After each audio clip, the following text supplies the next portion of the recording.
Hey everyone, I'm Jeep Momma and this is Jeep Life with Jeep Momma, and this is day one of the 4Xploring epic off-road adventure on the northern rim of the Grand Canyon. GRMS 18. We'll chat a little bit, make sure everything's working on the way down the hill. Like I said, we're going down through the roundabouts, up Main Street, past the casinos, and then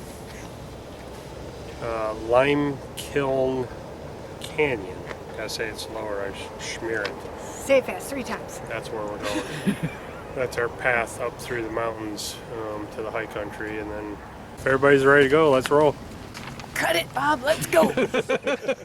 After we filled our bellies at the Continental Hotel breakfast and had a short driver's meeting, it was time to roll out for 5 days and 4 nights of camping among the stars.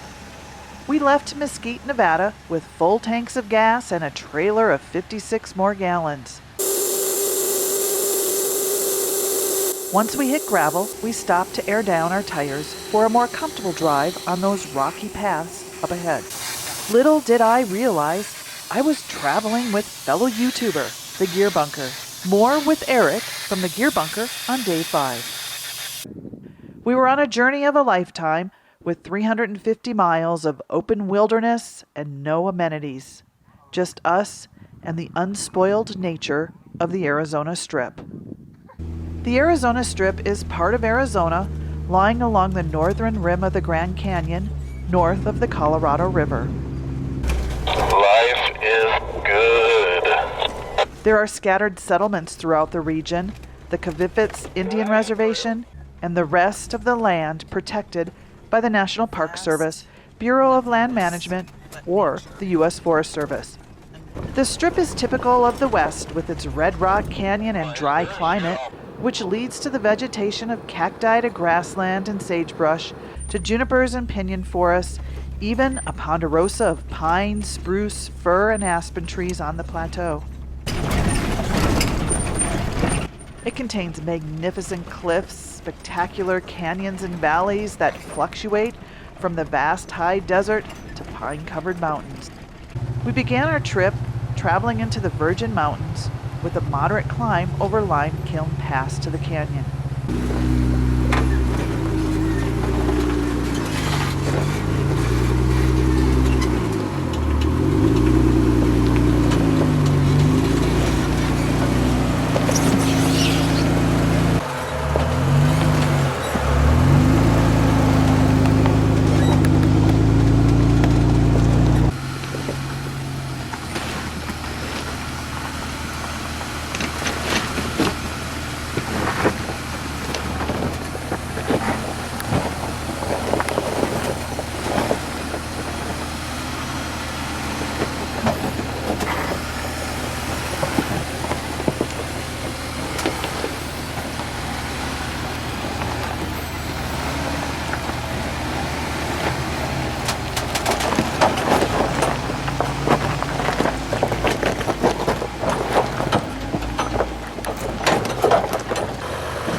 This rugged desert path consists of rocky, twisting canyons and vast, high deserts filled with Joshua trees and red, towering sandstone. We meandered our way back into Nevada through a small section of Gold Butte National Monument to our second mountain climb over Whitney Pass.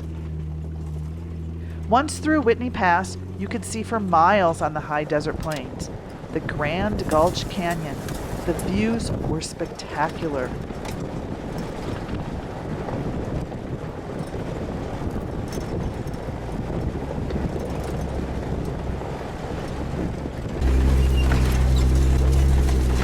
It was time for me to take the wheel on this pass.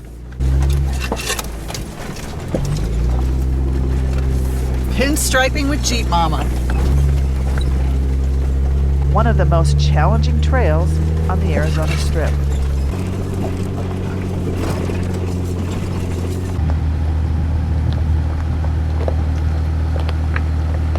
going through a canyon right now, and there's a few vehicles behind us. There's 4 of them. One of them's having a little difficulty, so we have stopped and we've shut off our vehicles to conserve fuel, and we're just gonna chill in this amazing canyon and listen to the peace and quiet and enjoy the camaraderie of being an off-roader.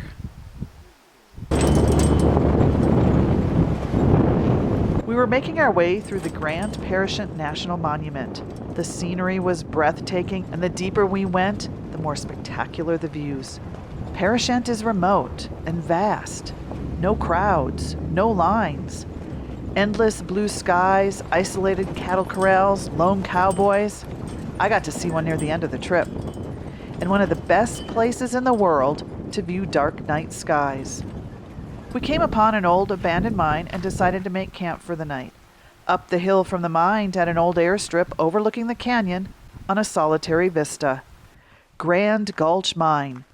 Mining engineers once said the mine contained some of the richest copper ore ever produced in Arizona Territory. But the copper ore didn't mean get rich quick. Ore was hauled 400 miles by horse and wagon to Salt Lake City, Utah for smelting. A costly endeavor. A slow, expensive trip. In 1918, when World War I ended, the copper prices plummeted. The mine shut down for 20 years.